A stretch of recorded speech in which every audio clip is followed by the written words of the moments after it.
Hello friend, this is Varsha. Welcome back to my channel.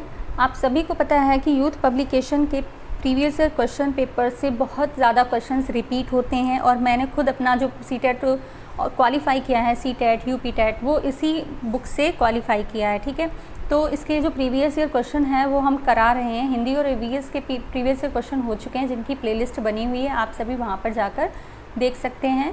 CDP के भी कुछ papers हो गए हैं। आज हम लेकर आए हैं 2015 का सीटेट का पेपर, सीडीपी क्लास 1 to 5 का। तो आते हैं अपने क्वेश्चन की तरफ कि क्वेश्चन हमारा देखें क्या कह रहा है। पहला क्वेश्चन है, निम्नलिखित में से कौन सा बच्चों के संवेगात्मक विकास के लिए सर्वाधिक उपयुक्त है। संवेगात्मक विकास यानी कि इमोशनल, तो कक्षा का प्रजातंत्रीय परिवेश जो है वो सर्वाधिक उपयुक्त है। यहाँ पर एक्सप्लेनेशन देख लीजिए कि बच्चों के संवेगात्मक विकास के लिए कक्षा का प्रजातांत्रिक परिवेश आवश्यक है, जिससे बच्चा विद्यालय में बच्चों के साथ समय गुजारने एवं बच्चे के अभिजात समूह, उसके दोस्त या खेल कूद के साथी होते हैं। यह परिवेश बच्चे को नकारात्मक भावों के सापेक्ष सकारात्मक भावों की महत्ता भी बताता है।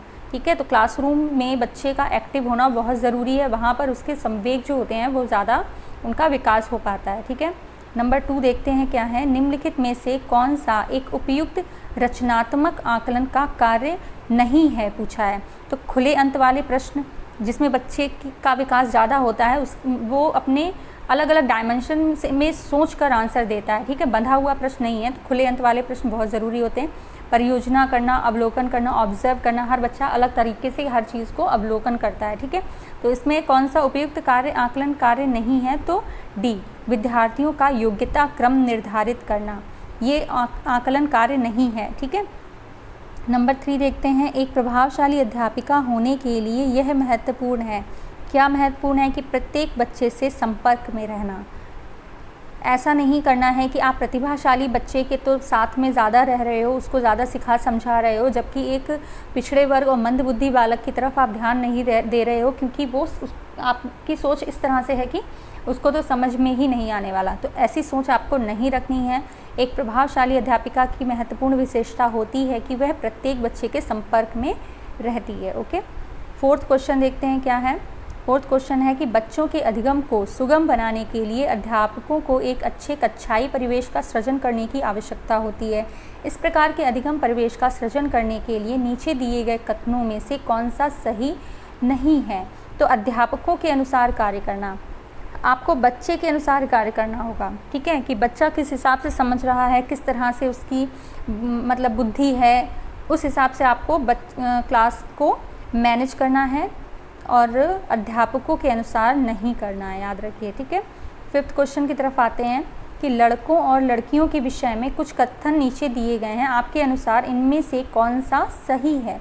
तो सारे ही कथन हम यहाँ पर पढ़ रहे हैं। लड़कों को घर के बाहर के कामों में सहायता करनी चाहिए, तो ये सही है। ठीक है, लड़कों को घर के कामों में सहायता करनी चाहिए, ये सही है। आपका ए वाला सही नहीं है कि लड़कों को घर के बाहर कामों में सहायता करनी चाहिए, ये कोई कंपलसरी नहीं है, लड़कों को घर के अंदर के कामों में भी सहायता करनी चाहिए। ठीक है, सभी लड़कों को विज्ञान और लड़कियों को गृह विज्ञान पढ़ाया जाना चाहिए, तो ये भी गलत है आपका।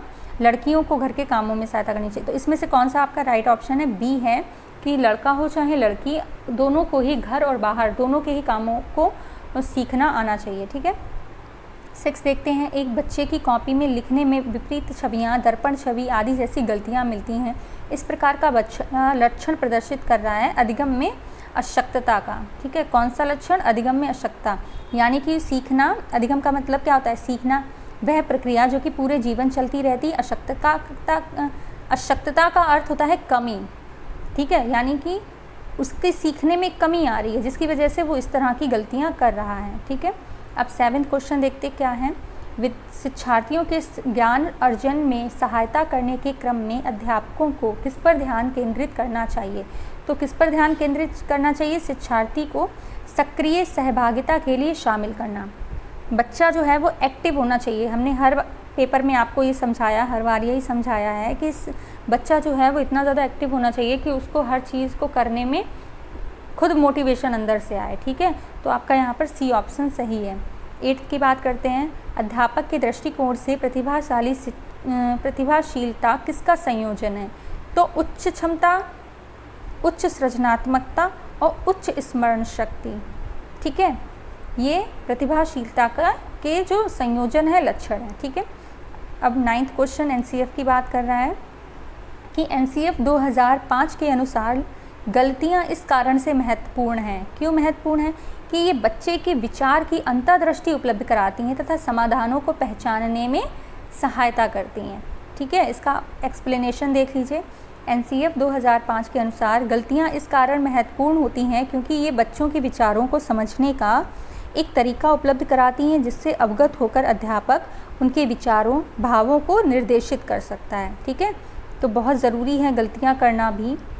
10th क्वेश्चन देखते हैं क्या है। आउट ऑफ द बॉक्स चिंतन किससे संबंधित है?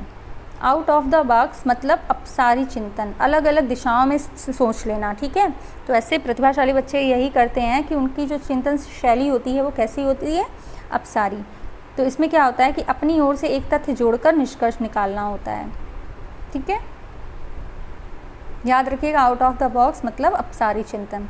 11 क्वेश्चन, शिक्षण में अध्यापकों द्वारा विद्यार्थियों का आकलन इस अंतर्दृष्टि को विकसित करने के लिए किया जा सकता है। शिक्षण में अध्यापकों के द्वारा विद्यार्थियों का आकलन इस अंतर्दृष्टि को विकसित करने के लिए किया जा सकता है कि विद्यार्थियों की आवश्यकता के अनुसार शिक्षण उपागम में परिवर्तन करना, ये बहुत ज़रूरी है। ठीक है, कि शिक्षार्थी जो हैं, जो बच्चे हैं, वो जिस हिसाब से सीख सकते हैं आपको उस शिक्षण पद्धति का इस्तेमाल करना पड़ेगा।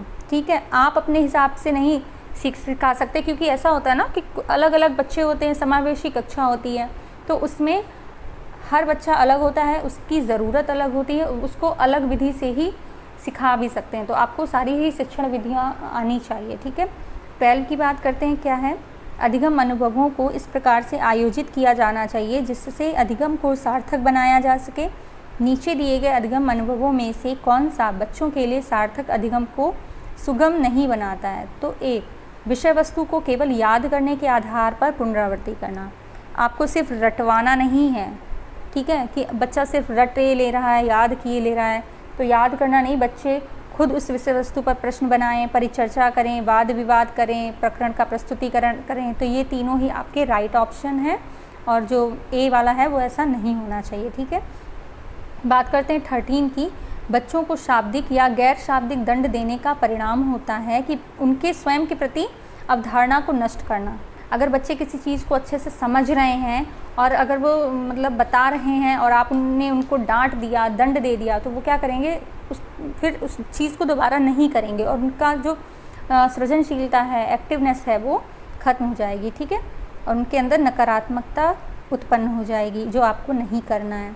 14 की बात करते हैं कि निम्नलिखित में से कौन प्रारंभिक बाल्यावस्था अवधि के दौरान उन भूमिकाओं एवं व्यवहारों के बारे में जानकारी प्रदान करते हैं जो एक समूह में स्वीकार्य है? तो ये क्या है? अध्यापक एवं साथी। ठीक है, प्रारंभिक बाल्यावस्था की अवधि में अध्यापक एवं साथी होते हैं जो उनके भूमिकाओं व्यवहारों के बारे में जानकारी प्रदान करते हैं। ठीक है, नेक्स्ट के बारे में बात करते हैं 15। विद्यार्थी को स्वच्छता के लिए प्रेरित करने हेतु उन्हें स्वच्छता समिति का सदस्य बनाना है। प्रतिबिंबित करता है कि प्रेरणा की सामाजिक सांस्कृतिक संकल्पनाएं। ठीक है, यहाँ पर एक्सप्लेनेशन देख लीजिए कि विद्यार्थियों को स्वच्छता के प्रति प्रेरित करने हेतु उन्हें स्वच्छता समिति का सदस्य बनाना प्रेरणा की सामाजिक सांस्कृतिक संकल्पनाएं प्रदर्शित करता है। इसी प्रकार किसी भी सामाजिक सांस्कृतिक कार्य के प्रति विद्यार्थियों को प्रेरित करने के लिए उन्हें सक्रिय सहभागी बनाना चाहिए। ठीक है, हमेशा बच्चा एक्टिव ही रहे, ये चीज़ आपको माइंड में रखनी चाहिए। जहाँ पर ये ऑप्शन में हो सक्रिय, वो आपका सबसे पहले आप उसी आंसर को चूज़ करिएगा। बात करते हैं 16 की। निम्नलिखित में से कौन सा आयु समूह परवर्ती बाल्यावस्था श्रेणी के अंतर्गत आता है? तो 9 से 12। ठीक है, 9 से 12 जो है वो परवर्ती बाल्यावस्था की श्रेणी में है। ठीक है, इसमें क्या होता है, इस अवधि में शारीरिक विकास दृढ़ता की ओर उन्मुख होता है। 17 आजर्व तर्क देता है कि भाषा विकास व्यक्ति की नैसर्गिक प्रवृत्ति से प्रभावित होता है, जबकि सोनाली महसूस करती है कि यह परिवेश से प्रभावित होता है। आर्जव एवं सोनाली के बीच यह चर्चा किस विषय में है? प्रकृति और पालन पोषण पर वाद विवाद के बारे में हो रही है।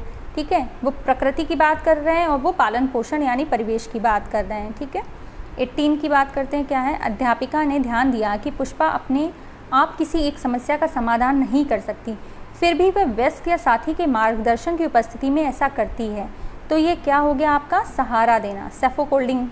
ठीक है, ये ऑप्शन आपका एक कॉन्सेप्ट में है, आप इसको अच्छे से समझ लीजिएगा कि सहारा देना, कि आपने उसको, वो जहाँ पर अटकी आपने उसको वहाँ पर सहारा दे दिया।